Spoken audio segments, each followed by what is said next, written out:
அனைவருக்கும் வணக்கம். தொடர்ந்து ஆதரவளித்தோர் அனைத்து அன்புள்ளவர்களுக்கும் மிக்க நன்றி. தமிழ்நாட்டு அரசியலை பொறுத்தளவில் பார்த்தீங்கன்னா அவங்களுக்கு தகுந்த மாதிரி தான் இப்போ ஆர்வடம்லாம் சொல்லிக்கிட்டு இருக்காங்க.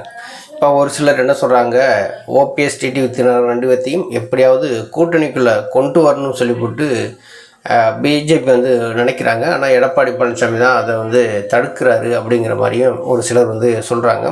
இன்னும் ஒரு சிலர் என்ன சொல்கிறாங்க, எடப்பாடி பழனிசாமியை வந்து என்டிஏ கூட்டணிக்குள்ளே ஓபிஎஸ் டிடிவி தினகரன் இருக்கிறத பற்றி எங்களுக்கு எந்த ஆட்சேபனையும் இல்லை அப்படிங்கிற மாதிரியும் பேசுகிறாங்க.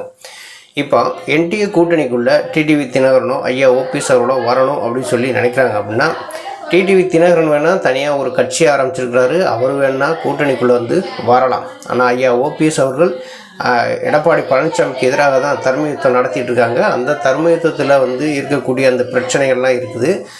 கோர்ட்டில் கிட்டத்தட்ட ஒரு 6 கேஸ் வேறு இருக்குது. அதெல்லாம் வந்து தீர்ப்புகள் வந்து இன்னும் கூடிய விரைவில் வர சூழ்நிலையில் இருக்குது. அப்படி இருக்கும்போது என்டிஏ கூட்டணிக்குள்ளே ஓபிஎஸ் வந்து உள்ளே வருவார் அப்படின்னு சொல்லி ஒரு சிலர் பேசுகிறது, அது வந்து அவங்களுக்கு தகுந்த மாதிரி பேசிக்கிறாங்க. எப்படின்னா எடப்பாடி பழனிசாமியை முதலமைச்சராக்குறதுக்கு ஓபிஎஸும் வந்து துணை நிற்பார் அப்படிங்கிற மாதிரி தான் வந்து சொல்கிறாங்க. அப்படி எடப்பாடி பழனிசாமி முதலமைச்சராக வருவதற்கு ஓபிஎஸ் துணை நிற்பார் அப்படின்னா அங்கே எடப்பாடி பழனிசாமி பொதுச் செயலாளர் தேர்ந்தெடுக்கப்பட்ட அந்த விஷயத்தை வந்து கேள்விக்குறியாக்குவாங்க அதிமுகவுடைய தொண்டர்கள் எல்லாருமே. புரட்சித் தலைவர் எம்ஜிஆர் அவர்களுடைய கட்சி விதிகளை மாற்றித்தான் அவர் வந்து பொதுச் செயலாளராகவே வந்திருக்கிறாரு. தொண்டர்கள் உரிமையை வந்து பறிச்சிருக்கிறாரு. அதற்காக தான் ஐயா ஓபிஎஸ் அவர்கள் வந்து தர்ம யுத்தம் நடத்துகிறாங்க. அந்த வழக்குகள் வந்து நீதிமன்றத்தில் இருக்குது. அதுக்கு இன்னும் இறுதியான ஒரு தீர்ப்பு வரலை. அதிமுக ஒருங்கிணைந்து தேர்தலில் சந்திக்கணும் அப்படின்னு தான் எல்லாருமே வந்து விரும்புகிறாங்க. இப்போ ஒரு சிலர் என்ன சொல்கிறாங்க, ஓபிஎஸ் வந்து என்டிஏ கூட்டணிக்குள்ளே வந்துடுவார், அதுக்கான வந்து பேச்சுவார்த்தைகள்லாம் நடக்குது அப்படிலாம் வந்து சொல்கிறாங்க. ஐயா ஓபிஎஸ் அவர்களுமே ஒரு தெளிவான ஒரு முடிவை வந்து எடுத்துட்டாங்க. எடப்பாடி பழனிசாமி முதலமைச்சர் வேட்பாளராக அறிவிச்சு அவங்க வந்து தேர்தலை சந்திக்கிற பட்சத்தில் பார்த்திங்கன்னா ஏற்கனவே சொன்ன மாதிரி தான் 6 கேஸ் வந்து நீதிமன்றத்தில் இருக்குது. அதெல்லாம் வந்து பற்றி பேசணும். அதுக்கப்புறம் தான் வந்து அதை பற்றி வந்து யோசிக்கலாம் அப்படிங்கிற மாதிரி சொல்கிறாங்க. அண்ணாமலை என்ன சொல்கிறாரு, நான் வந்து கூடிய விரைவில் ஓபிஎஸ்ஸையும் நான் டிடிவி தினகரன் அவர்களையும் போய் நான் சந்திப்பேன் அப்படின்னு வந்து சொல்கிறார். ஏற்கனவே வந்து அவர்களுடைய பிஜேபியினுடைய கட்சி ஆலோசனை கூட்டத்தில் அவர் என்ன சொல்லியிருக்காரு, எடப்பாடி பழனிசாமியை முதலமைச்சராக்குறதுக்கு நம்ம வந்து தீவிரமாக வேலை செய்யணும், இன்னும் 8 மாத காலங்கள் தான் இருக்குது அப்படின்னு வந்து சொல்கிறாரு. இந்த 4.5 ஆண்டுகள் நான் முதலமைச்சராக இருக்கும்போது அந்த ஆட்சியை காப்பாற்றி கொடுத்தது பாஜக தான், அந்த பாஜகவுக்கு நாங்கள் வந்து நன்றி கடன் பட்டிருக்கோம் அப்படிங்கிறதையும் எடப்பாடி பழனிசாமி பேசுகிறார். அப்படி பேசுனதுலேருந்தே பார்த்தீங்கன்னா முன்னாள் பாஜகனுடைய தலைமையாக இருக்கக்கூடிய அண்ணாமலையினுடைய பேச்சினுடைய சாயலும் வந்து மாறிடுச்சு. எடப்பாடி பழனிசாமி தான் தலைமை, அவருக்கு கீழே தான் வந்து என்டிஏ கூட்டணி இருக்குது. நம்ம வந்து எடப்பாடி பழனிசாமி முதலமைச்சராக்கிறதுக்கு நம்ம வந்து தீவிரமாக வேலை செய்யணும் அப்படிங்கிறதையும் பேசுகிறார். பாஜகனுடைய தலைமையாக அன்றைக்கி வந்து நயினார் நாகேந்திரன் வந்ததுலேருந்து பார்த்தீங்கன்னா அதிமுகவோடு நெருக்கம் காட்டுறார். எப்படி நெருக்கம் காட்டுறாரு அப்படின்னா கூட்டணிக்குள்ளே நெருக்கம் காட்டுறது வேறு. ஏற்கனவே வந்து எடப்பாடி பழனிசாமி நயினார் நாகேந்திரன் எல்லாமே அதிமுகவில் இருந்தவங்க, ஒரு அமைச்சர்களாக இருந்தவங்க. அந்த பழக்க வழக்கத்தில் வந்து பார்த்திங்கன்னா அவங்க வந்து நெருக்கம் காட்டுறாங்க. ஒரு திராவிட கட்சிகளில் இருந்து வந்தவங்க இல்லையா, அதனால் வந்து எடப்பாடி பழனிசாமி என்ன சொல்கிறாரோ அதை பூராமே வந்து நயினார் நாகேந்திரன் வந்து செய்து முடிக்கிறார். இப்போ எடப்பாடி பழனிசாமியுடைய நோக்கம் என்னவாக இருந்தது அப்படின்னா என்டிஏ கூட்டணிக்குள்ளே இருக்கக்கூடிய ஓபிஎஸ் டிடிவி தினகரன் இவர்கள் வந்து அந்த கூட்டணி விட்டு வெளியேற்றணும், அதுதான் ஃபஸ்ட்டு பிளான். ரெண்டாவது எடப்பாடி பழனிசாமி என்ன வச்சார் அப்படின்னா அதிமுகவுக்கு உள்ள ஓபிஎஸ் சசிகலா இவர்கள் வந்து எக்காலத்திலையும் வந்து சேர்க்கக்கூடாது. இது 2 தான்.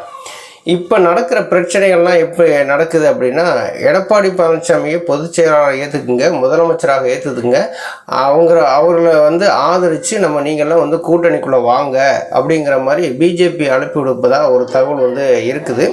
அது அண்ணாமலையுமே வந்து ஓப்பனாக பேசியிருக்கிறாரு. கூட்டணிக்குள்ளே வாங்க அப்படின்னு சொல்லி டிடிவி தினகரனுக்கும் அண்ணன் ஓபிஎஸ் அவர்களுக்கு வந்து நான் வந்து அனுப்பி விடுப்பேன், நேராக போய் சந்திப்பேன் அப்படிங்கிறதையும் வந்து சொல்லியிருக்கிறாங்க.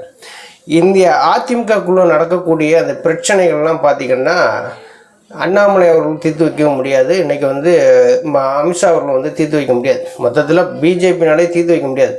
ஏன்னா பிஜேபிக்கு ரொம்ப சப்போர்ட்டாக இருக்கிறாரு எடப்பாடி பழனிசாமி. 4.5 ஆண்டு காலம் நான் வந்து முதலமைச்சராக இருக்கிறதுக்கு இந்த ஆட்சியை காப்பாற்றி கொடுத்ததுக்கு பாஜகவுக்கு நன்றி கடன் பட்டன்னு சொல்கிறாங்க இல்லையா. அப்போ இதில் இருந்து நமக்கு என்ன தெரியுது அப்படின்னா இந்த 4.5 ஆண்டு காலம் வந்து எடப்பாடி பழனிசாமியை வந்து ஒரு டம்மியாக வச்சு தான் இன்றைக்கி பிஜேபி தான் கவர்மெண்ட்டை நடத்தியிருக்கு அப்படின்னு சொல்லி அவர் வந்து பேசுகிற மூலம் நமக்கு வந்து தெரியுது. ரெண்டாவது ஒரு டம்மியான ஒரு கவர்மெண்ட்டை தான் எடப்பாடி பழனிசாமி நடத்தியிருக்கிறாரு. அவர் பிஜேபிக்கு நன்றி விசுவாசத்தை காட்டுறதுக்காக இந்த மாதிரியான ஒரு பேச்சுக்கள்லாம் வந்து பேசியிருக்கிறார் அப்படிங்கிற மாதிரி தெரியுது. இப்போ என்டிஏ கூட்டணிக்குள்ளே டிடிவி தினகரன் வருவதற்கு வாய்ப்பு இருக்கா அப்படின்னா கூட்டணிக்குள்ளே வருவதற்கு வாய்ப்பு இல்லை. டிடிவி தினகரன் வந்து ரொம்ப தெளிவாக சொல்கிறாரு, நான் எடப்பாடி பழனிசாமி முதலமைச்சர் வேட்பாளர் அறிவித்து நாங்கள் வந்து கூட்டணிக்குள்ளே வரமாட்டோம், அப்படி வந்தோம் அப்படின்னா அதெல்லாம் வந்து தற்கொலைக்கு சமம் அப்படிங்கிற மாதிரி பேசுகிறாரு. இப்போ அண்ணாமலையினுடைய நோக்கம் என்ன அப்படின்னா ஓபிஎஸ் டிடிவி தினகரன் ரெண்டு வரையும் கூட்டணிக்குள்ளே கொண்டு வரணும் அப்படின்னு தான் வந்து யோசிக்கிறார். இப்போ அதிமுகவில் ஓபிஎஸை கொண்டு போய் இணைக்கணும், அதிமுக ஒருங்கிணைந்து செயல்படணும்னு சொல்லிட்டு அவர் வந்து யோசிக்கலை. பிஜேபி வந்து அவங்களும் வந்து கட்சியை வளர்க்கத்தானே பார்ப்பாங்க. அவங்க என்ன ஒரு கட்சி வந்து புதுசாக ஒன்று ஆரம்பிக்கிறாங்க அப்படின்னா அந்த எந்த மாநிலத்தில் ஆரம்பிக்கிறாங்களோ அந்த மாநிலத்தில் நம்ம ஆட்சியை பிடிக்கணும் அப்படிங்கிற ஒரு எண்ணத்தில் இருப்பாங்க. இப்போ நாம் தமிழர் கட்சி ஆரம்பிச்சிருக்காங்க அப்படின்னா நாங்கள் வந்து தமிழ்நாட்டை ஆளணும்னு சொல்லிட்டு தான் அவங்க கட்சி ஆரம்பித்தது. இப்போ தமிழக வெற்றி கழகம் அதே மாதிரி விஜய் நான் வந்து சீஃப் மினிஸ்டர் வரணும்னு சொல்லி தான் ஆரம்பித்தார். அது மாதிரி பிஜேபியும் வந்து எப்படின்னா அவங்கவுங்க கட்சியை வளர்க்குறதுக்கு தான் தமிழ்நாட்டில் வந்து இடத்த தேடுறாங்க. அந்த இடத்துக்கு தகுதியான ஒரு கட்சி கிடைச்சது எப்படின்னா அதிமுக கிடச்சிருக்கு. அதிமுக வச்சு நம்ம வந்து கட்சியை வந்து வளர்ச்சி அடைய வைக்கணும், தமிழகத்தில் வந்து ஒரு டபுள் டிஜிட்டலில் வந்து நம்ம எம்எல்ஏக்களை கொண்டு போகணும் அப்படிங்கிறது தான் பிஜேபியினுடைய நோக்கமாக இருக்குது.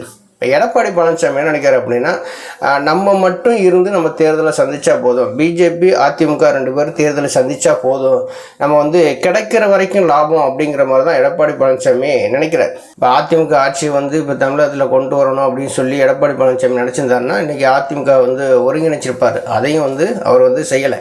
இப்போ பின்னாடி இருக்கக்கூடிய இப்போ எடப்பாடி பழனிசாமி அதிமுக ஒருங்கிணைக்க மாட்டேன் அப்படின்னு சொல்லிட்டு போயிட்டார். பின்னாடி இருக்கக்கூடிய ஆட்கள்லாம் பார்த்தீங்கன்னா அந்த எடப்பாடிக்கு விசுவாசமாக இப்போ புதுசாக அண்ணாமலை வந்தார். இப்போ அதுக்கடுத்து பார்த்தீங்கன்னா நயினாராயணன் இவங்கெல்லாம் பார்த்தீங்கன்னா கூட்டணிக்குள்ளே வரணும்னு சொல்லிட்டு ஓபிஎஸ் டிடிவி தினகரன் ரெண்டு வரைக்குமே வந்து அழைப்பு கொடுத்துட்டு இருக்கிறாங்க. நாங்கள் ஃபோனில் பேசினேங்கிறாங்க, நான் நேராக போய் சந்தித்தேன் அப்படிலாம் வந்து சொன்னாலும் கூட்டணிக்குள்ளே எக்காரணத்தை கொண்டும் ஐயா ஓபிஎஸ் அவர்களும் போக மாட்டாங்க, டிடிவி தினகரன் அவர்களும் போக மாட்டாங்க. டிடிவி தினகரனுடைய நிபந்தனை எடப்பாடி பழனிசாமி முதலமைச்சர் வேட்பாளர் அறிவிச்சிங்கன்னா கூட்டணிக்குள்ளே வரமாட்டேன். ஐயா ஓபிஎஸ் அவர்கள் சொன்னது இந்த தர்மயுத்தம் சம்மந்தமாக வழக்குகள்லாம் இருக்குது, அதெல்லாம் வந்து பேசி தீர்த்த பின்னாடி தான் அதை பற்றி நம்ம வந்து யோசிக்கலாம் அப்படின்னு வந்து சொல்லியிருக்கிறாங்க. இப்போ பிஜேபி தான் ரொம்ப முயற்சி எடுக்கிறாங்க, எப்படியாவது கூட்டணிக்குள்ளே கொண்டு வந்துடணும். ஏன்னா அவர்களுடைய கட்சி வளர்ச்சிக்கு இவங்கெல்லாம் தேவைப்படுறாங்க அப்படிங்கிறதுனால இப்போ ரெண்டு டிடிவி தினகரனையும் ஐயா ஓபிஎஸ் அவர்களையும் உள்ளே கொண்டு வந்துடணும்னு சொல்லிவிட்டு அவங்க ஒரு பெரும் முயற்சி எடுத்துகிட்டு இருக்காங்க. எடப்பாடி பழனிசாமி வந்து அந்த ஒருங்கிணைப்பு வேணாம் அப்படிங்கிற மாதிரி ஒதுங்கி வந்து போகிறார். நம்மளால் முடிஞ்சதை பண்ணிக்கிறோம் அப்படிங்கிற மாதிரி அவர் போனார். அவரால் என்ன முடியும் அப்படின்னா காசு பணங்களை கொடுத்து அவர் போகிற இடங்கள்லாம் வந்து கூட்டத்துக்களை கூட்டி அந்த இடத்துல அவரால் பேச முடியுமே தவிர அந்த கூட்டத்தை எல்லாம் வாக்கா மாற்ற அளவுக்கு எடப்பாடி பழனிசாமிக்கு அந்த அளவுக்கு வந்து அரசியல் செய்ய முடியாது அப்படிங்கிறது தான் தெரியுது. அந்த கூட்டத்தை எல்லாம் வாக்கா மாற்ற அளவுக்கு எடப்பாடி பழனிசாமிக்கு தகுதி இருக்கான்னா கண்டிப்பாக வந்து கிடையாது. இப்போ டெல்லி போய் அமித்ஷா அவர்களை போய் சந்தித்து எடப்பாடி பழனிசாமி பேசும்போது கூட பிஜேபி இருக்கிறவங்க சொன்னது அவங்க ரெண்டு பேரையும் உள்ளே கொண்டு வாங்க அப்படின்னு தான் சொல்லியிருக்கிறாங்க. ஏன் அந்த ரெண்டு பேரும் வேணும்னு சொல்கிறாங்க அப்படின்னா தென் மாவட்டங்களையும் ஃபஸ்ட்டு டெல்டா மாவட்டங்கள்லாம் பார்த்திங்கன்னா கிட்டத்தட்ட ஒரு 97 தொகுதிகள் வந்து இருக்குது, கிட்டத்தட்ட 100 தொகுதிகள் இருக்குது. இந்த 100 தொகுதிகளில் வந்து முக்கியமாக வந்து குறி வைக்கிறது என்ன அப்படின்னா பிஜேபி தென் மாவட்டங்களை தான் குறி வைக்கிறாங்க. இப்போ தென் மாவட்டங்களுக்கு குறி வச்சு அந்த இடங்களில் நம்ம சீட்டுகளை வாங்கி நம்ம நின்றோம்னா 30 வாக்குகள் வந்து நமக்கு விழுகும், அதை வச்சு நம்ம வந்து வெற்றி பெற்றலாம்னு சொல்லிட்டு தான் பிஜேபியோட வந்து கணக்கு. அந்த கணக்கு பிரகாரம் தான் பிஜேபி வந்து அவங்களுடைய வேலையை செஞ்சுட்டு இருக்கிறாங்க. ஏன்னா எடப்பாடி பழனிசாமி பிஜேபி இந்த கூட்டணி அமைச்சர்லேருந்து பார்த்திங்கன்னா இந்த கூட்டணிக்குள்ள மாற்று கட்சியினர் வந்து கூட்டணி வைக்கிறதுக்கு தயாராகவும் இல்லை. தமிழகத்தை பொறுத்தளவு எடப்பாடி பழனிசாமி தலைமை, அந்த எடப்பாடி பழனிசாமி தலைமையின் கீழ் தான் என்டிஏ கூட்டணியே போய் கூட்டணி வச்சுருக்கிறாங்க. ஆனால் இவங்களை நம்பி யாரும் பிற கட்சிகள் வந்து கூட்டணி வைக்கிறதுக்கு தயாராக இல்லை. அப்போ நம்ம கூட்டணிக்குள்ளே இருக்கக்கூடிய அந்த பிரச்சனைகள்லாம் சீர்படுத்தி நம்ம வந்து ஒழுங்குபடுத்தி நம்ம கொண்டு போகணும், கூட்டணி விட்டு வெளியேறினவங்களெல்லாம் நம்ம வந்து கொண்டு வரணும் அப்படின்னா ஜான் பாண்டியன் உள்ளே வர்றதுக்கான வாய்ப்பு இல்லை, டிடிவி தினகரன் அவர் வர்றதுக்கான வாய்ப்பு இல்லை, ஐயா ஓபிஎஸ் அவர் வர்றதுக்கான வாய்ப்பு இல்லை. இப்போ எங்கே போய் முட்டி மோதுறதுன்னு தெரியாமல் இன்றைக்கி வந்து பிஜேபியினர் வந்து முடிச்சுட்டு இருக்காங்க. எடப்பாடி பழனிசாமிக்கும் ஒரு சின்ன ஆசை இருக்குது, அவங்க வேணால் கூட்டணிக்குள்ளே வரட்டும் அப்படிங்கிற மாதிரி. ஏன்னா எடப்பாடி பழனிசாமி முதலமைச்சராக்கிறதுக்கு இவங்கெல்லாம் போய் வேலை செய்வாங்களா, ஐயா ஓபிஎஸ் டிடிவி தினகரன் இவங்கெல்லாம் போய் வேலை செய்வாங்களா? கண்டிப்பாக வேலை செய்ய மாட்டாங்க. ஏன்னா எடப்பாடி பழனிசாமி ஆகாதுன்னு சொல்லிட்டு அவங்கள முதலமைச்சராக்கிறதுக்கு போனால் பின்னாடி இருக்கக்கூடிய தொண்டர்கள் என்ன நினைப்பாங்க, அதை கொஞ்சம் யோசித்து பார்க்கணும்ல. நன்றி, வணக்கம்.